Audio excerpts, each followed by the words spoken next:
In this video, I'm going to teach you how to become more competitive. And I'm going to draw inspiration from one of the most competitive people in the world, none other than Mr. Michael Jordan. Sales is a competitive profession. No matter how you look at it, you will always compete against an invisible opponent, sometimes several opponents. So why not harness the power of the competitive mindset? If you learn how to compete in a constructive way, you will win more. Here are 5 strategies inspired by Mr. Jordan.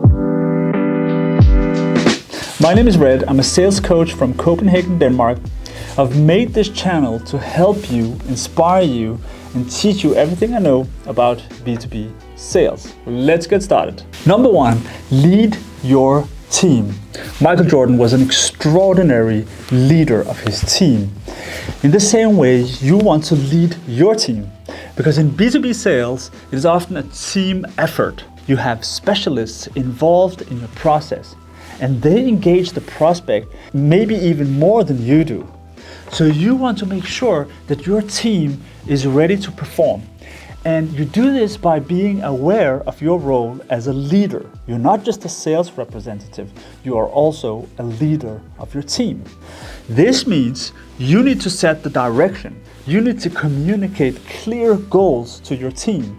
You want to motivate your team to give you their best. And you do this by involving them in your preparation. Before every single engagement with a prospect, whether it is physical meetings or online meetings or phone calls, you want to make sure that you prepare with your team. What are we trying to achieve here? What is our game plan? Let them contribute to the game plan and make sure you execute it flawlessly. This is a question of coordination. Coordinate who is going to say what. What are we trying to achieve from this particular activity with the prospect? Your team members are not just resources in your sales process. It would be a great error to see it that way. Your team members are individual players on court with specific talents, and you want to use that talent to win that game.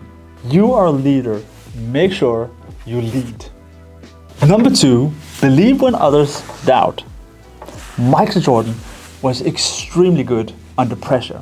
When it looked like they were going to lose the game, he, with his leadership, made sure that his team was still believing in a victory. In the same way, you, as a sales rep, you need to believe when others doubt. Your team will doubt. Your manager might doubt. You want to be the one who believes that this is going to happen. And the believing part is very important because it keeps you positive, looking for solutions, looking for things you can do that will improve your position. So in the darkest hour, make sure you believe and communicate it. Be the beacon that people will rely on. Number 3, be creative. If you look at Michael Jordan and how he used to play, it was beautiful. The creativity in the tactical aspects was amazing. And you need to be creative as well throughout your sales process. This will give you a competitive edge. Because if you only follow the sales process without adding creativity, you're not going to use your resources in the best possible manner. So through the process, you need to be creative. Think about, what can I inject into the sales process that could give me a competitive edge? Think of yourself as a team with the people that are supporting you directly in the opportunity, but don't forget that you have a complete company behind you, a pool of resources that you can pull into the sales process. People often forget that. You have a complete organization. Think about creatively, how can I use this muscle?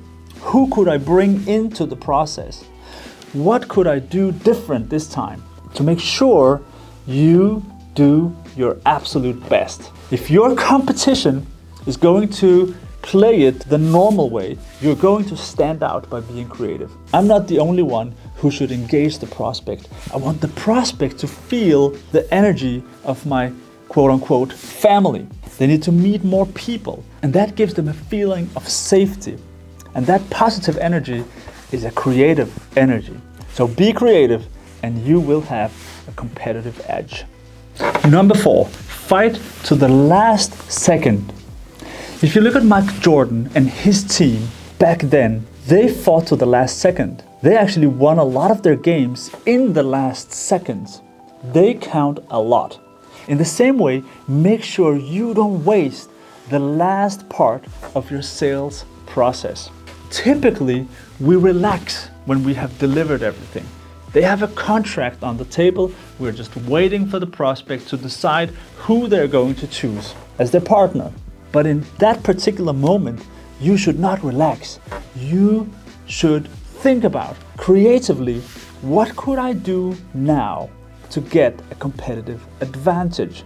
What could I do right now as a final extraordinary step to give the prospect some kind of information that could give me a small advantage? What I typically do is to write a why us email that summarizes why they should partner up with us. And this is because through a sales process, we give them a lot of information. A lot of things are being said, presented, and written, etc. And you want to distill all that information in a few points that will help them remember why exactly they should choose you. And this why us email is based on all the discovery and all the insights that you have been given throughout the sales process. So prepare this why us email with your team just before they make their decision. The last seconds count. Fight to the last second. And finally, number 5, learn from your wins and losses. Michael Jordan and his team were good at analyzing their games. What went well and what could we have done better? This gave them a competitive advantage because they could bring in those insights into the next game. And this is the behavior that wins championships. So as a sales rep, you need to adopt this methodology. Book a 30-minute win-loss analysis after every single opportunity. Bring in the team, show leadership, and make everyone reflect on what went well and what could we have done better. Because you want both sides. You want to repeat what went well and you want to avoid what didn't go so well. You want to learn from your mistakes. And you bring this learning into the next game, and this will give you a competitive advantage because you will perform better and better. So learn from your wins and losses. Those were the 5 strategies from me to you. I hope you enjoyed this video. Let me know in the comments what you think and what you do to get a competitive advantage. See you in the next one.